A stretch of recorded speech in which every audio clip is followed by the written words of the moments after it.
What's going on, guys? Hope everybody's doing well. Let's make sure everything's working here. All right, looks like we're live. Okay, cool, guys. So today we'll be going over essentially order of operations after you order, how the listing process works. So what we need, in what order do we do everything? That way you have the least amount of troubles, get the least amount of errors, everything like that. So we'll be going over that timeline as well as FBA Q&A questions. So again, if you guys are new to this stream, um, first dibs for anybody who's in the Facebook group here. It's free. Links down below. You get in here and you can put your questions in here. So we'll answer those right after we go through order of operations and everything like that. Again, let me double check that everything is working okay. If you guys can hear me okay, just put a 1 in the chat for me. We've got Health Nestink. Hello, sir. What's going on? Um, Looks like you guys can hear me okay, which is great. So let's begin. All right. So after you order here, so what are we doing? So, I was thinking about making this live more about, what how the listing process works, but I figured just to make it full, as in like just after you order, like what steps are you doing? What's going on here? So you really don't have to worry about listing your product too much, unless in rare circumstances, until after you place your down deposit for your first order or your second order, whatever it is for your the first time you order a product that you haven't listed yet. So the first thing you're gonna do after you order is you're gonna create your listing, okay? So you're gonna go into Amazon, add a product, add a new product, especially if you're in private label. First, you're gonna need a UPC code from GS1, okay, guys? So you need one. People ask me all the time, can you get it from Nationwide Barcodes, blah, blah, blah. No, they pull their database from GS1. That's the best source you could do. And Nationwide Barcodes, sometimes you get lucky, but sometimes they're attached to different brands, sometimes they're recycled. I've had errors in this in the past, obviously, as well as Amazon being more strict with this. So get a UPC code from GS1 here. And then you'll need that before you create your listing, because that's what you input. So UPC code, essentially, if you guys don't know, is just a universal product code, essentially where you can, you have a number. Think of like a Walmart store where you go look at the barcode on the back. That's what that is. That's what they use to organize it. So Amazon just wants us to know if it's a real product, and you can start the listing process there. When you create your listing, you're going to want to get brand approval, okay? So even if you have a trademark, even if everything like that, you want to get brand approval first, okay? Now, let me discuss a few options for this, because it can be a tricky if you don't have anything to get brand approval with, okay? So when you go list your product, it's going to ask for the UPC code, blah, blah, blah, title, everything like that. You can literally put placeholders for most of this stuff. We'll talk about writing your listing a little bit later here. Whole process, your brand needs to be approved, okay? Unless you put generic in there, which I don't recommend, because you can't change that later. And you want to be able to build a brand. You want to be able to get in the Vine program, everything like that. Okay, so you're going to go ahead and complete your listing, put your brand name in there. At the end, you're going to get an error code with an application link to get brand approval, okay? So I have videos on this. Just, you can Google or YouTube Cameron James list without a trademark, Cameron James brand approval, and I'll go through this step by step for you. Same thing with everything here, essentially. There'd be a 17-hour long video here. Everything I have full walkthroughs on every video here, so just put in my name, Amazon FBA, and what you're looking for, and you should be able to find it there. Or you can post in the Facebook group, and we can link that for you. But essentially, when you go through this application, you're going to need some photos of your product with a brand name on it or a logo on it for that brand name. It cannot be a sticker. It cannot be a tag. It needs to be permanently affixed. So it could be on your product packaging. It could be on your product itself. Now you can, to make this easier, if you order your samples with your logo on it or your product name on it, this you could use for brand approval. Even if you make design changes later, it doesn't matter. You could still get through this, no problem at all. Say you didn't get samples, because sometimes it's really hard and really expensive to get custom samples. You can go to a local package shop and get something made up with it on there. You can also, maybe get a stamp you could try and put it on a product. Amazon sells those, obviously. You can make custom stamps, put that on there. But essentially, you want to do this figure this out as soon as possible. If you have to wait a little bit, that's fine while you figure it out. You can also have your manufacturer take the first one off the line and send photos from you, because you just need iPhone photos or Android photos to use. You don't need professional photos for this. But I try to problem solve and figure it out to get this done as soon as possible, because you need this really to move on with a lot of these steps. Okay. Next, once you get this done, you're going to want to hire a package designer on Upwork, Fiverr, or any other design company you like. This is just, I recommend getting product design or package design done if possible. This is something you got to work out with your manufacturer, get quotes for it, everything like that, see what they're able to make for you. But package designer will give you the right file for the manufacturer to make your product design. Okay, so after that, after you make your listing, you can actually get your FN SKU. So this is the Amazon barcode. So you need to get this created to actually have this. Okay. So this is the barcode that needs to be on it before you send it into Amazon.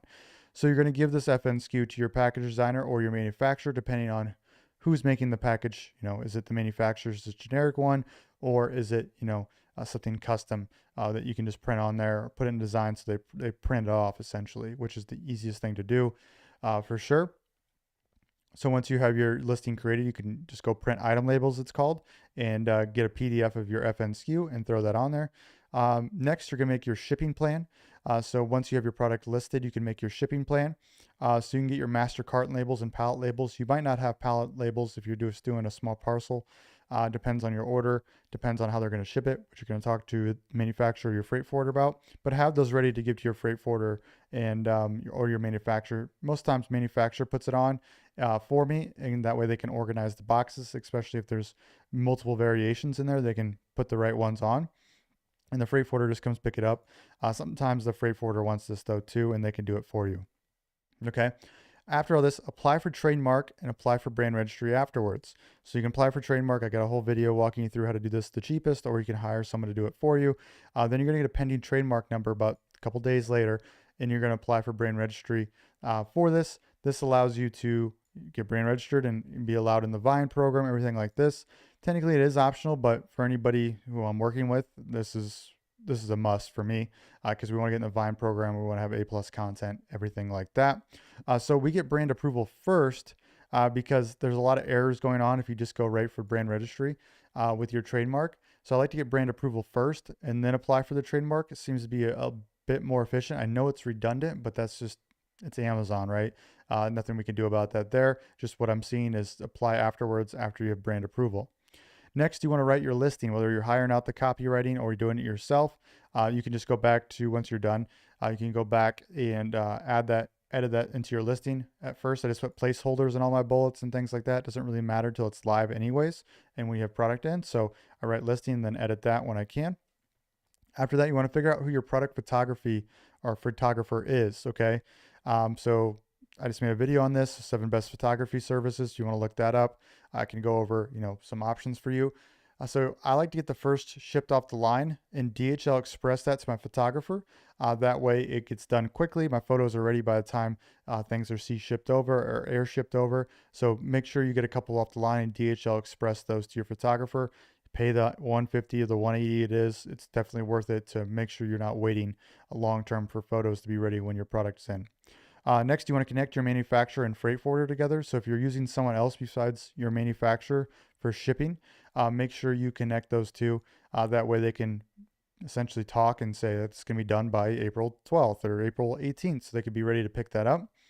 And finally, hire and connect your inspection company with the manufacturer. So get an inspection company done or hire them. And then they're going to connect with your manufacturer to pick a good date right when they're done. Go over there, inspect them. You want to do this in advance so that way you're not wasting an extra 4 or 5 days because the inspection company doesn't have everybody available. So if you do this prematurely, they can have it scheduled in and talk with your manufacturer to get over there the first day it's done. Okay. So that is pretty much after you order. Your product listing timeline is right there, guys. Hopefully that's helpful. I know there's been a lot of questions on there. Let me just double check, see if we're still going here. All right. So cool, guys. Hopefully that was helpful there. Let's get into Q&A. Let me know if you got any questions on the order of operations. I'll get to those at the end there in the chat. But otherwise, let's go into Q&A questions. Again, guys, if you want first dibs, make sure you apply for the Facebook group down below. It is free. But yeah, all right, Brandon McCarthy. Hey, Kiam, who are some good freight forwarders and inspection companies that you would say do a great job and offer good quotes? So freight forwarders, um, I would try word of mouth here and just other sellers, maybe inside this group, maybe in other groups, to essentially see if they have anybody they've used in the past, anybody that I recommend. I do have a freight forwarder in my group, but I don't like to overburden her because it slows down my shipments and our clients' shipments. So um, that's probably the only thing I'm greedy on. Otherwise, I try to give it all away. Inspection companies, if you go to the About section here and you go down to the cheat sheet, I have my two favorite inspection companies in there, Brandon. Next, NAM Nofer. Hey, Brandon. JK, hey, Cam. Thanks. Hilarious. Thanks for doing the Q&A. I really appreciate your support. You're welcome. My question is, I only have 500 left in my budget. What do you recommend trademarking the brand so that I'll get the benefits like the Vine early reviews, which gives a better conversion rate? Or do I keep the budget for PPC? I don't live in the US, so it's pretty hard to get early reviews without the help of friends and family. Please note that my niche is up and coming. The market has only one product, which is doing pretty well. My product is better and cheaper than my competition, so I'm wondering if I really need to spend PPC since there's only one product in that category. If you think that, maybe get trademarked and then get in the Vine program to get those reviews, and then let organically kind of do the work. I would spend a little bit in PPC, maybe get a side job to increase that budget because there's not much you could do with that. Because I recommend trademarking and I recommend some PPC. I wouldn't blast PPC, maybe like $10 a day, somewhere in that range, maybe 5 to 10, depending on your budget. But maybe get a side gig to make sure you have a little bit more ammo to throw into that because it's all going to accelerate yourself, right? Because reviews are most important. So trademarking and then getting in the Vine program to get early reviews is more important to PPC, but they're both pretty important. So yeah, maybe do some side work there to get some more money. Oscar Leon, what does that mean when there's only one sponsored product at the very top of the page, but if you scroll down, there are multiple ads? Why is there only one at the top if there's a lot of sellers doing the same thing? I don't know. That's a good question, Oscar. Depends on the niche, depends on the keyword you're using to search too. I would use multiple search terms to call the same product to see what you're seeing there. Sometimes there's one, sometimes there's four. I think they just kind of they play around with the algorithm and switch it up to see whatever one converts the best. Um, Oscar Leon, if my ad shows on the third or second page, does that mean I need to pay more for bid? Yes, or just be patient because you'll get cycled in. So they always put the first money up there because they want to make the most money, and obviously you need to be congruent for that product and that keyword. But yeah, if you really want to force it, then bid more, or you just wait and you'll get cycled in there when their budget runs out or whatever it may be. Brandon McCarthy, how much can someone expect to pay for freight forwarders? Depends on your product, man. Depends on your product, depends on your custom code for the type of product, depends on how heavy it is, depends on how much volume there is, depends on how many units you order. I know it depends on a lot of variables, yes, but if you had to give an estimate, how much are we looking at? I can't even give you an estimate because sometimes, like if you have a really heavy product, like sometimes you're paying just as much in freight forwarding or as you are in product goods. So get a quote. That's the best way to figure it out. Honey Jake, hey there, what kind of tools do you recommend for analyzing customer reviews, looking for insights to improve my product, to help with market research after new products? Thanks for recommendations. So if you're brand registered, you can go into customer experience and you can go look at all your reviews there, or just go on your product page to see what people are saying. You can also go into return reports to see what they're complaining about. Everything like that is probably the best source of information there. Mohammed Muez, hi sir, I'm going to list my first FBA product, but I'm facing product image issue. Can I just copy from multiple listings and edit to some extent? I would not do this. No, that's just it's just bad values that they do not exactly look like the original ones. Waiting for your response in the video. Just if you gotta get manufacturer photos and doctor them up, that's fine, but I would get real photos done. Can you also please explain to me that I can register my brand at Amazon without trademarking UK market? Yeah, you could just get brand approved. Which I talked about earlier and I have videos on. Oscar Leon just launched PPC last Thursday for my new product. I have a cost of 60%, selling 2 units per day. Should I optimize or give it another week? I'll give it another week, Oscar. 60% A cost for a brand new product's actually not bad if getting 2 sales per day. That's great. Just make sure you're doing review requests and trying to get the most out of that. Track your organic keyword rankings and make sure you're moving up week after week. If I get A cost 60% for my product that has low reviews and I'm just starting out, I'm pretty happy. Like that's a pretty cheap investment to get ranking and get reviews. I know you're losing money. I know it sucks, but and it feels wrong, but it's like, this is good. Anything over 80 to 100%, usually when I get a little worried for launching. Um, Brett Tester. Hey folks, looking for a little advice on how to adjust HSN's profitability calculator so that it shows the most accurate info possible.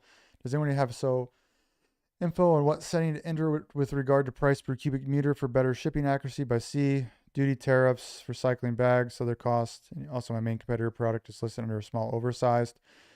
Shows just under 5 pounds, but outbound weight shows around 6 pounds. Yeah, they add a little bit of weight depending on their shipping requirements, things like that. So it could have got rounded up with shipping and packing, things like that from Amazon's side. Any info on the weight or dimension, so I need to stay below so the shipping costs would go not up substantially. I always thank you all. Your assistance always greatly appreciated in this crazy journey. Yeah, so there's a lot going on there. Obviously, the best source of knowing your profitability is getting quotes. So understanding, duties and tariffs. You can get your HS code, or you can just get a quote from a freight forwarder to understand this too. Or you can just go do HS code look up your product, or ask your manufacturer for the HS code to get the percentage of what you have to pay there. That's essentially the tax for that. Price per cubic meter for shipping accuracy, that depends. Rates fluctuate depending on how busy they are in shipping. So getting a quote is probably the best reason there. Other cost percentage, you'll have to think about that one. But yeah, essentially you could, I usually use an Excel sheet and doctor all my costs to figure it out there. Let's see what else. 6 pounds. If you go look up Seller Central shipping tiers, you can read through it. I know that there's a lot there, but eventually it will tell you what they add to the shipping weight from your product weight. So if it's like 4 pounds, 4.8 pounds, they're probably going to round up to 5 pounds there. So you need to keep it well under. They tell you what they add in size and packing to what they'll charge you for. Oscar, how do you pay your FBA fees? I mean, a pick and pack fee and all that. Do you use the seller balance credit card? I use seller balance for all that. I'm not sure if you can even switch that. PPC, I think, is the only one you can switch with that. Oscar, does Amazon charge you monthly, or when do I have to pay whatever the balance is? Whenever the charges come through, they'll just come off your seller balance, and then seller balance is paid every 2 weeks. Tina Dang, hello Cameron. I am reaching out to manufacturer supplier phase at the moment. I have a product idea in mind, but I want to reach out to suppliers to make sure any profit margin is good before I proceed. Order the sample. Am I talking to suppliers requesting for quotes? Usually when you talk to your suppliers, do you have to tell them first what you want on your product before they give you a quote? Yes. To get an accurate quote, you're going to tell them exactly what you want. Just confused at what stage are they supposed to give me a quote? As soon as possible. Essentially communicate to them what you want and how many units, and they'll give you a quote. For example, this supplier told me she'll give me a quote after she asks what I want for my product. Yes, if they don't know what you want, they can't give you an accurate quote. So you have to come in with some little idea of what you want. Or if you're really confused, sometimes I just talk it through for a week or two with my supplier to see what they're able to do for me to get my clear vision, and then I get my quote. They are a custom factory that customizes products. I also don't want to give out too much, but how do you know when it's too much to give out your idea? Thank you. Yeah, just limit to who you're talking to. Your favorite 3 suppliers, maybe give them some more information. You could also have them sign a non-disclosure NDA, non-disclosure agreement, but doesn't mean they'll honor it because it's China. They kind of do what they want there. Oscar, early on, my product is 10% coupon set up since I launched 2 weeks ago. It's been working well since then. $20 in spend, $100 in sales. Should I leave it for another week, maybe 2 weeks? Yeah, if you're trying to push sales, absolutely. Just want time to thank you for bringing the value here, man. You're welcome, Oscar. Glad this is helping. Andrew Stutzman, not a question. My first product is live on Amazon. Just excited. Congrats, Andrew. That's huge, man. Hope it goes well. Brett Tester, just trying to figure out the whole shipping thing. That's a big question here. If you guys have big questions like this, try to split it up into bullets like this: Q1, Q2, Q3. That really helps me answer quickly because it's hard to flex out all the questions here. Just trying to figure out the whole shipping thing. My product will likely weigh between 5 and 6 pounds, fit in the box, blah, blah, blah. I think my first order will be 600 units. My product is type bags, poly bag, send to customers. At the point, I don't think it's the type of product that having amazing. Any thoughts on pros, cons of ship from supplier and individual bags, or would poly bags be more efficient as far as getting more products per pallet, lower shipping? So it sounds like he's trying to figure out if he wants to put these in real boxes or poly bags to save costs. Yeah, if you're worried about the timing too, just get it in poly bags and push it over and get the box design later. Hello, Cam. Hope you're doing well. Q1, I have question one. I have started running PPC on Saturday, April 1st. Since my impressions are 37,000 impressions, I'm guessing. Clicks are 58. And unfortunately, I couldn't generate any sales. Already selling the product and loss. Also offering coupon in it. I'm ranking on page 1 on my main keywords. Very tight budget. Please guide me farther. Something's amiss in your listing, man. If it's not converting like that, maybe check your photos, check your listing copy. Maybe it's not a good market fit, but this sounds like, you know, a product listing. Reviews will help. So get in the Vine program if you can, to get more reviews, because that'll bump your conversion rate. Your conversion rate's is low. If you're doing a coupon already, there's not much else you could do besides increase reviews, create a better listing. If your product market fit isn't good, then you're just kind of screwed overall. I'm trying to think of anything else. If you go back to last week's live, I go over launching and pre-launching stuff. I'd go through that to see if there's anything you're missing. Maybe lower PPC for a bit until you can gameplay and get more reviews. You can try to drive external traffic from like organic TikTok, make YouTube videos, YouTube shorts, things like that too, if your PPC is running you dry. Otherwise, you really don't have many options, without me looking at your PPC data. But 58 clicks is a good amount to not get sales. Q2, I'm thinking to halt PPC and run Vine program. Yes, do that. I couldn't run PPC and Vine at the same time because budget constraints. Will be get Vine program if PPC is failing. So Vine program, bump reviews up. Q3, my broad campaign has been successful to now generate impressions, clicks. Yes, broad campaigns suck anyways. Phrase and exact are what you want. Tina Dang, when it comes to deciding and picking a color for your product, is it best to stick with the same color like the other products or change it? See who's selling the best. Okay, so don't reinvent the wheel. If you know blue is selling the best of all your competitors, start with blue. Blue, you have 4 you're picking: blue, red, yellow, green, but they're orange, purple, ginger, whatever colors aren't doing well. Then don't do those first. Don't reinvent the wheel. Start with the best sellers first. I see 4 of my competitors have the same color, but they get sales from it. How do you know what colors to choose? So if you go into helium 10, let's see if I can get in here. See if I can pick a product. See if they have variations that don't. Let's go to like scarves. So she's asking, how does she tell which ones that sell the best?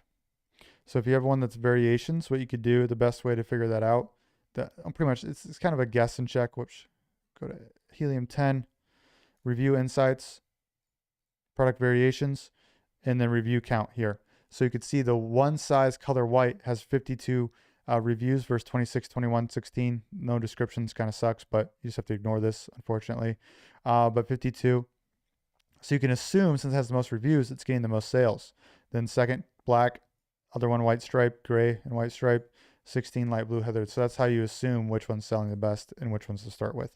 Also don't want my product to be too different of color that no one wants to buy at the same time. I don't want to be me too product. Yes, so I would start, so if you can get multiple variations at the same time, I like to start with the best sellers and maybe pick 1 or 2 that are like you think would do well, or you can see on Pinterest, Instagram, that are not on Amazon.